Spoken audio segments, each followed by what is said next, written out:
Hi everyone, quick tip on checking your garage door sensitivity.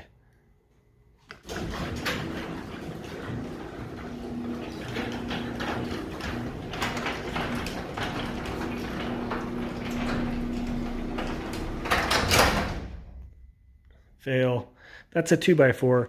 It's the UL approved method of testing the reverse sensitivity of a garage door.